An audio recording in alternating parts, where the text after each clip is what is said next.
All right, what's up, guys? We're back going into round 8 of the Garnet Chronicles presented by the Gaming Stadium. The TGS Signature Series is presented by Daily Hive. Wondering what's going on in Vancouver today? Daily Hive has you covered. Check them out at dailyhive.com. And of course, the Signature Series is put on by Canada's leader in esports, the Gaming Stadium.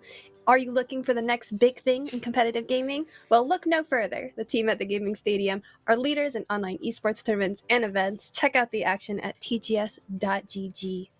And if you need to enhance your action, you can find the final piece for your work from home or gaming setup to build your best battle station or workstation at cantoliving.com. Check out their monitor mounts, speaker, and stands today. So for our round 8 match, we'll be looking at Sonar 5's JENGAJAM against returning player from yesterday, ZETSUBOU. So be interesting to see how this goes. We're seeing Sword again on ZETSUBOU's side. He's also got Shadow, and JENGAJAM has Shadow and Portal. Love me some Portal gameplay. JENGAJAM, he's an old school player. Not sure how many people know, but he's been there since the very beginning. And it's nice to see him on stream every now and again.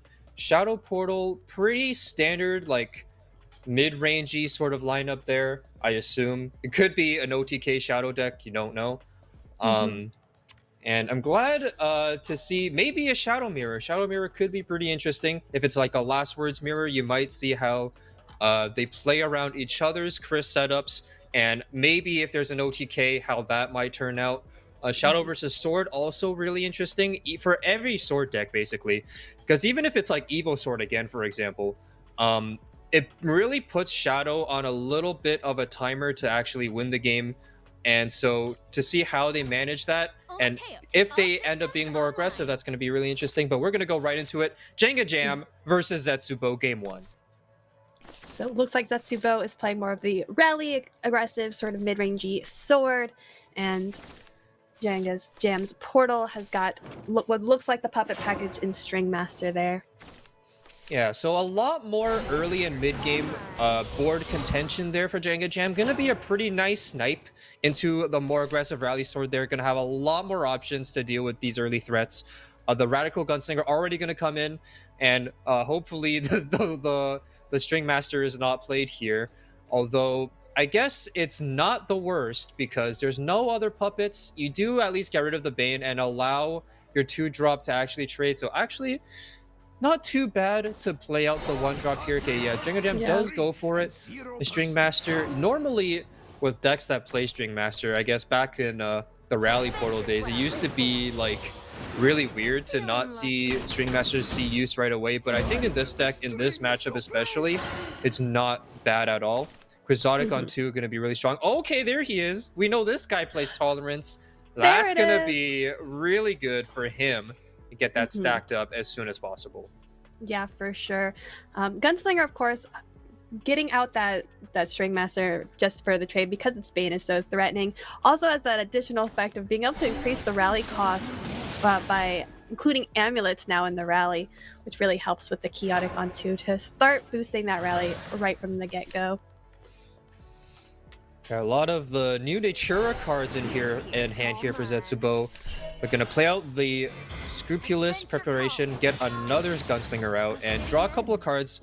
The Bunny and Baron going to be not a bad draw at all. Could play on turn 5 to set up for the vehicle, the Val getaway car, going into next turn for even more storm damage.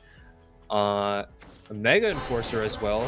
Gonna save that for an Evo turn and use the regular Enforcer here to clear out the Bane and look for, I guess, Ramiel on turn 4. Ramiel on turn 4, like every single game for Portal, it seems. Yeah, I mean, if you gotta bring this deck and run Ramiel, you better be good at drawing Ramiel on demand. I mean, that's pretty much one of the best things that you can do with this deck. For a deck that is so reliant on certain play point thresholds to actually make strong boards and like finally do something scary, Ramiel is really good because it's all like the turn 6, turn 7, turn 8 exactly, or turn 9 rather, these play point values for all of the big Baphomet related cards. To hit those thresholds a bit sooner is really important. And not even that, if you can hit Combustion Demon really soon, like if you were to play him, for example, that's a ton of damage that you can stack up for Absolute Tolerance. You can get that going really fast. Another Mega Enforcer off the top here.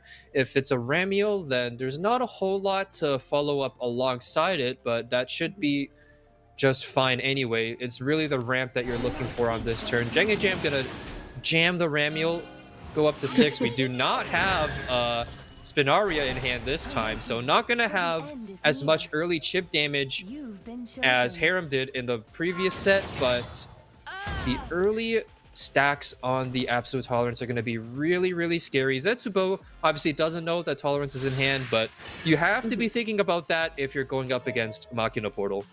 Yeah, there might not be a Spinaria in hand, but a combination with the Mega Enforcer and then a fused Baphomet next turn seems like a very solid turn. Puts a lot of damage in and effects on those cards to reduce that cost of the Tolerance. So that will be a nice play if JENGAJAM chooses to go for it next turn. Now, is this just a simple Bunny and Baron, get rid of that Ramiel?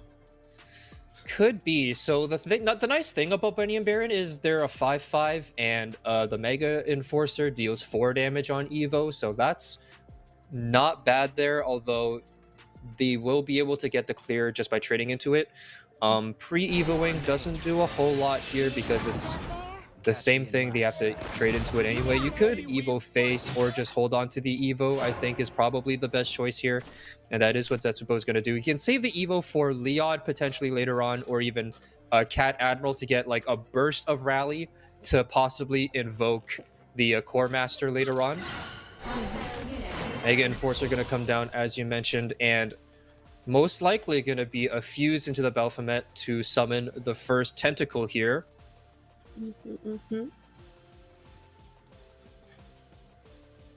There we see the evolve on it. Can very easily deal with this board all by himself. This is not a warning. Destroying target. Good 9 reduction on the Absolute Tolerance in that one card. Makes for a lot of value, and okay, yeah, gonna fuse away the other Baphomet, and I guess he was just thinking about which one to fuse between the Android and the Baphomet. It's not a huge deal because the Android is probably gonna, or the robot rather, is gonna get fused anyway later on. The car coming out here on turn 6, gonna get Storm as soon as someone can drive the thing. Sunny Day Encounter draws a Core Master, not necessarily what you're looking for, especially since we drew 1 on the turn already.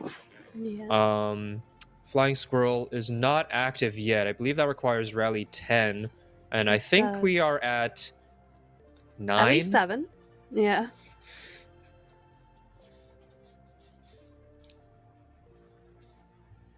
If we are at 9, a card could be played before the squirrel, like the Frenzied Core Master, to get to the 10 if ZETSUBOU chooses or values that additional draw. Yeah, On the squirrel. I guess he's thinking about when he's going to develop this Leod, because if you can pre-evo the Leod, that is 3 damage off the start of turn effect, and then he's ambushed, so most likely he gets the hit face again for a quick 6 damage. Is going to play out the squirrel first and allow that to pilot the car here. Get squirrels driving cars in this game. Cat Admiral going to come down. Good Evo target. I guess that's what he was prioritizing, the Cat Admiral, to get the nice trade over the 2/4 and increase the rally even more. This is the best Evo target that we have on this turn. A lot of damage from the car. Holds onto the shield phalanx. Good, I like that. And Alon's off the top. Not the most immediately impactful. Yeah, we've seen a lot of like turn 7, turn 8 Iolon top decks here. You know, luck is it's a fixed quantity. You cannot create or destroy it. If we're gonna draw Ramiel on 4 every game, it can't have the 1 drop when we want it. So Evo the Mega Enforcer here, gonna get rid of the Val and spawn that squirrel back. Yeah.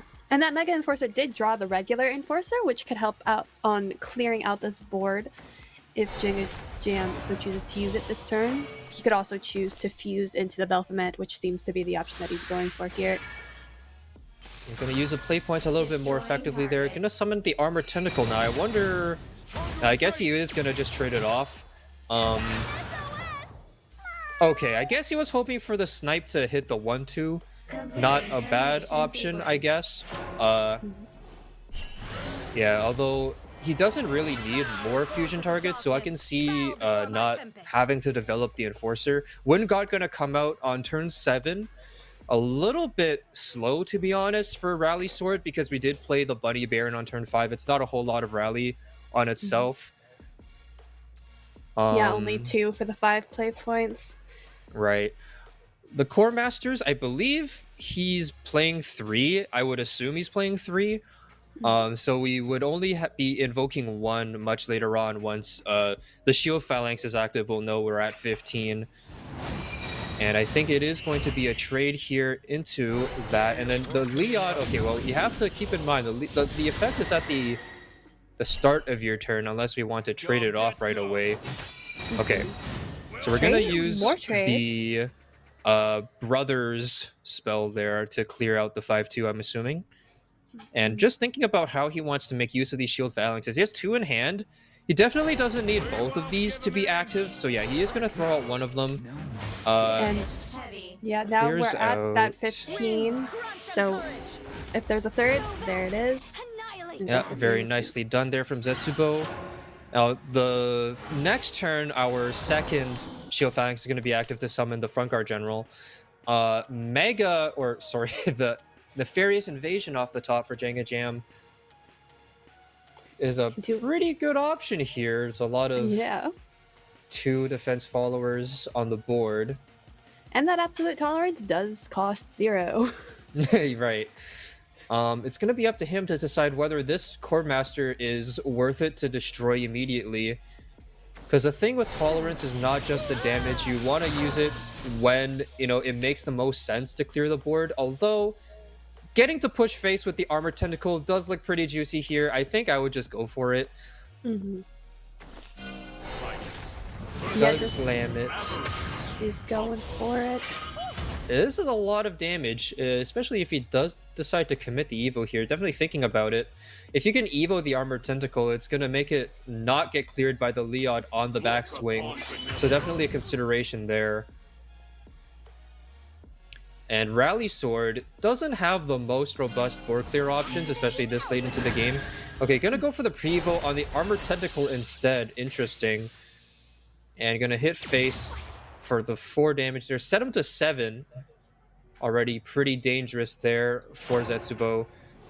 We could have actually set up lethal by Evoing face and then having potentially lethal damage from Megara. But we are going to see the Wind God get pinged off right away there.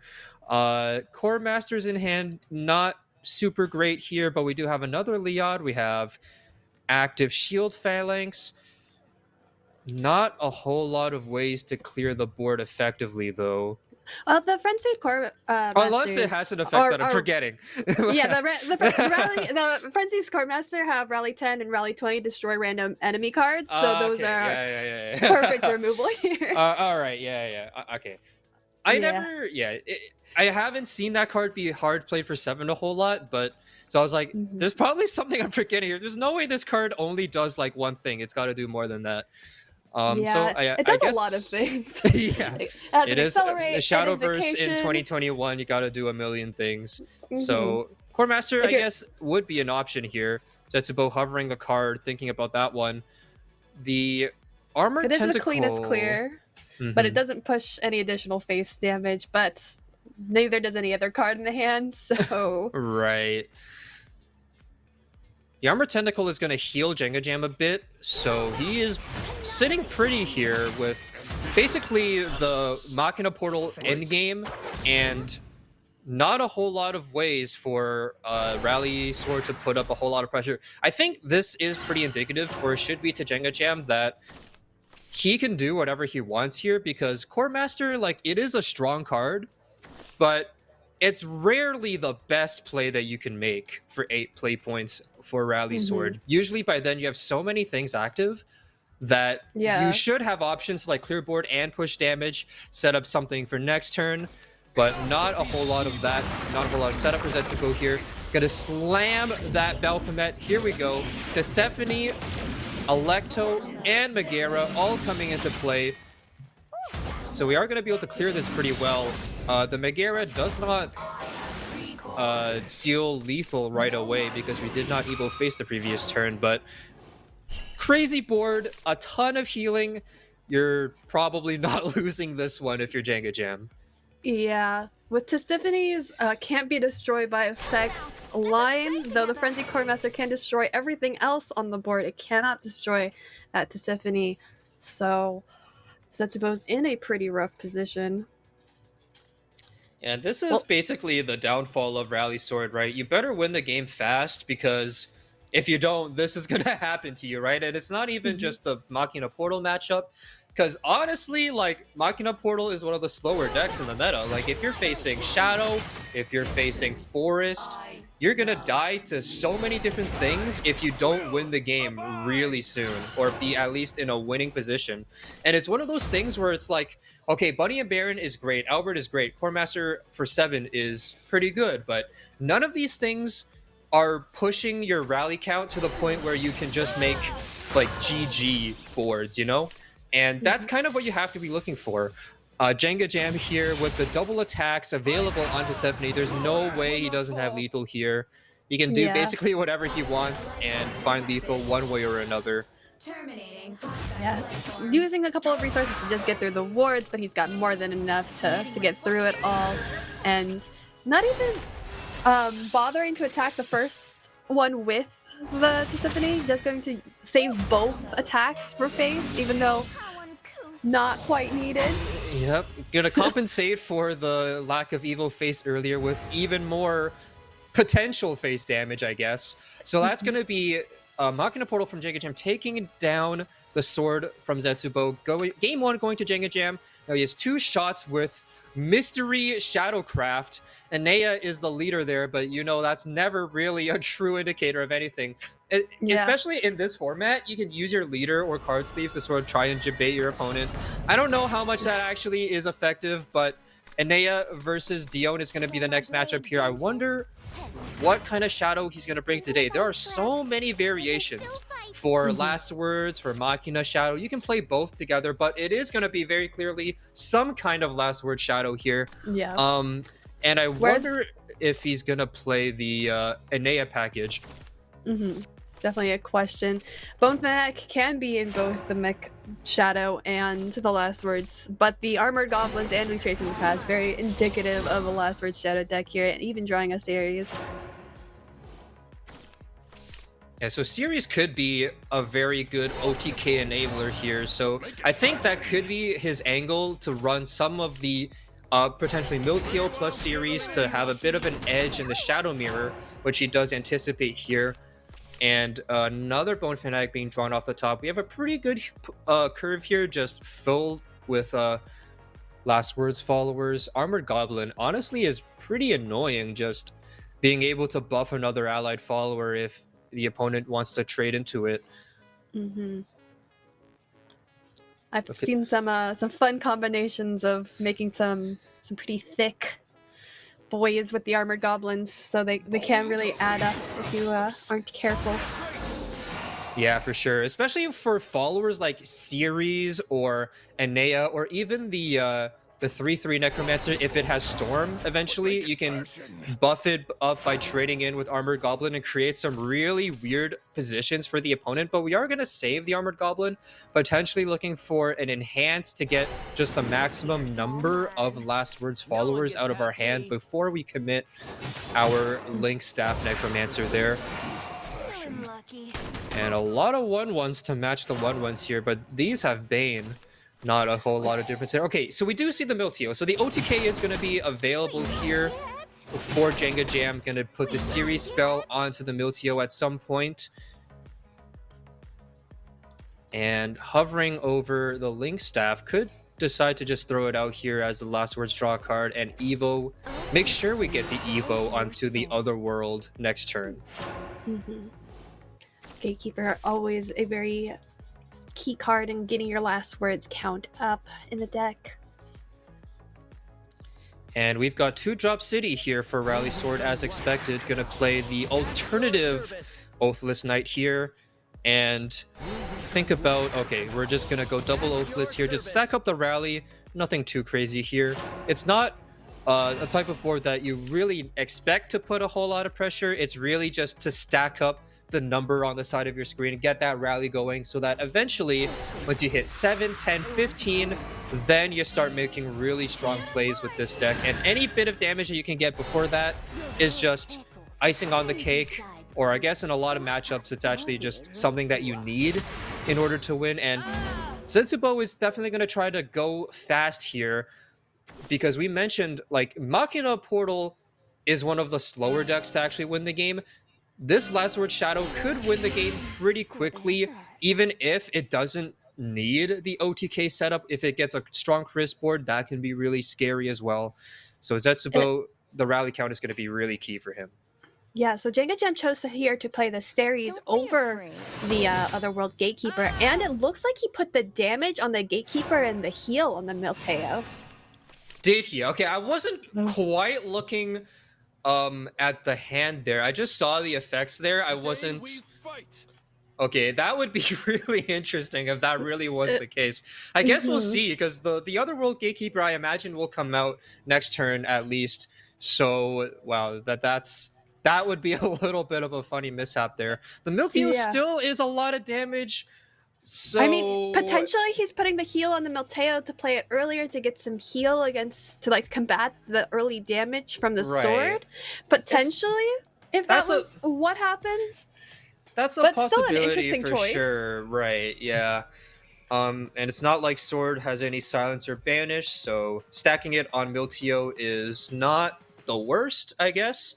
And again, ZETSUBOU with a lot of options here. Bunny and Baron are back again. It would be a pretty decent way. It's the really only good way to deal with the series here. But again, it's not a whole lot of rally. Always a lot of tough trade-offs with this deck. You did get a lot of early rally with the alternate Oathless, as you called them. Yeah.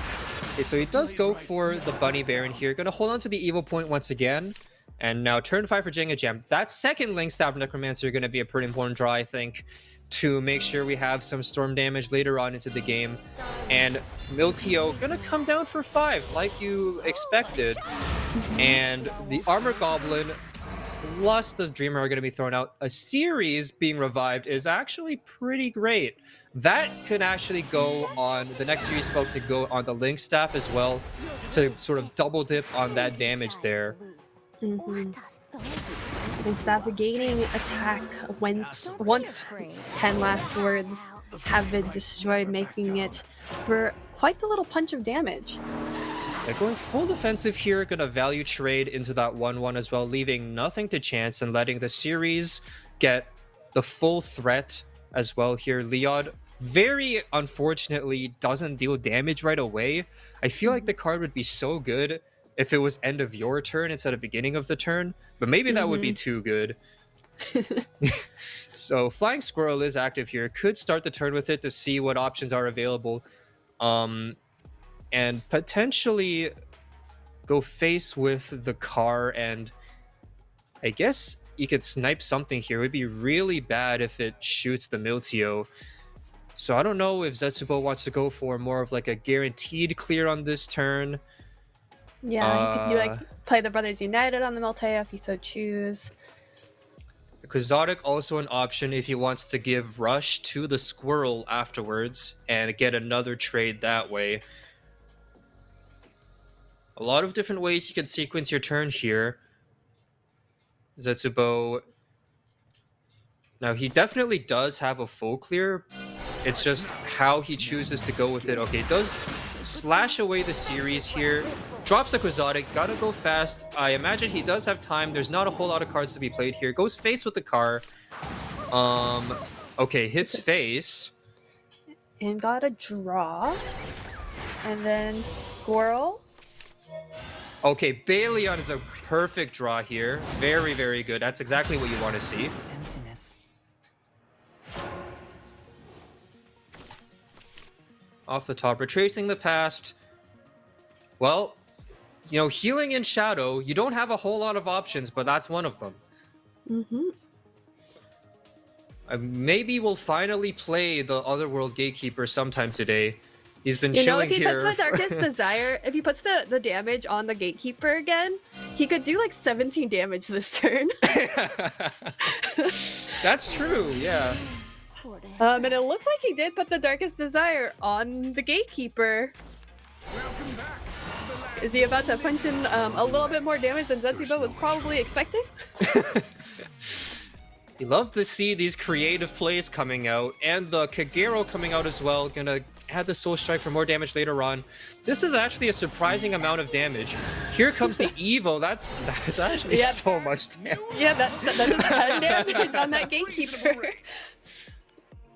Trading onto the Squirrel. Wow, Love you can't be stopped. never see these, huh? These are the creative plays. This is what you look for in Alright, trading the off that final rounds of Milteo. these tournaments. Okay, trade off the Mateo. That's the heal. I'm not sure if ZETSUBOU was expecting that to happen. Oh, the Kagero. Okay, with the extra clear. Nice. Nice. Alright. Retracing the past. Oh my god, there are like 5 effects on this Gatekeeper. Okay, but He's gonna heal is, twice. Is there and Archangel deal in this 10? deck? Do we play I don't Archangel? Oh my god. Maybe not in ZETSUBOU's build, but you know, it is closed list. We could be surprised, but I would be astounded if we saw an Archangel top deck. You know that is pure protagonist energy if we saw an Archangel in this situation. That would be just an instant concede almost from JENGAJAM if the Archangel were to come out here. Obviously, like, he is still in the game, but it would just feel so bad that it makes you want to concede. yeah, this Gatekeeper is really pulling through on what his game plan is right now. It's Yeah. very reliant on him. Yeah, you talk about overloaded effects. It's actually purely overloaded. The Baleon is an option here. Not an OTK build. Doesn't have the dramatic retreat, but on its own, it's just a really strong card. Gonna deal damage to the face, the followers, and regenerate play points. You can't go wrong with any of those. Gonna unite the brothers here first. Oh god, he's gonna get a little bit of a surprise here off the 5-1. Ugh. That's a lot of damage. And here's the thing. Gem heals the full. Yeah, like, okay, this is actually looking really bad now because the Kagero on board, that's one Soul Strike. There's another one in board, in hand rather, and there are multiple ways to get the Soul Strike in hand. There's even a Link Staff. There's just a ton of direct damage here, and no way for ZETSUBOU to heal. This is just double Soul Strike for lethal. That has to be for JENGAJAM. Wow. Series coming in clutch with the Otherworld Gatekeeper. Yeah, it was such an interesting choice seeing that series spell go on the Gatekeeper for damage and then healing on the Milteo, but the plan worked out. Yeah, absolutely. There's like a million ways to get lethal here, and JENGAJAM, it's all up to you to play cards in a sequence. Could be any. Mhm. You don't even I mean- need to destroy the Kagero with anything. You can just give him rush and then it does it for you. Yeah. I mean, there's always sometimes where you get so focused on like clearing a board that you don't even think about lethal even when it's super obvious. But that does not appear to be the case here for JENGAJAM. He is, as you said, a long-time veteran. And the BM Wicked Rebirth to confirm that he is at 10. This is, I guess, the blind speedrun tech. You can, if you hear 2 followers coming out, then you know you're at 10, even if you weren't counting them before. Okay, but double Soul Strike, just end the man. Just end him. Put him out of his misery. ZETSUBOU gonna go out. Feeling the Gonna- ZETSUBOU. Yeah, feeling that ZETSUBOU there for sure. JENGAJAM gonna keep him locked in here. I'm not locked in here with you. You're locked in here with me. I'm gonna just keep doing things, and then now finally Soul Strike with the last possible action, taking the set 2-0 over ZETSUBOU and advancing, I believe, to top 8. Super interesting run. Congratulations to JENGAJAM for that 2-0. We'll be seeing you in top 8. Whew, what a game. What a game for sure. Honestly, there were a few moments in that game where it was looking really good for ZETSUBOU. He had a reasonable curve in all the games, but once again, it always comes back to he made the same turn 5 both games, right? Like he plays Bunny and Baron, gets a trade, and again, it's not even like a misplay necessarily because especially in the last game with the 3-5 series, he didn't have a good way to deal with it besides the Bunny Baron. But that's kind of the problem with Rally Sword. Sometimes you're just forced into these options where like you have to do it, but it's not good no matter what. You're not getting rally, you're not pushing damage, and if you're not stacking up rally really, really fast and on point, we didn't see Fearin even come out until turn 7 both times, and that's not necessarily a great look. So just Yeah. in the end, it was just too slow. The game plan from JENGAJAM was just too fast, too strong for Sword to keep up. For sure.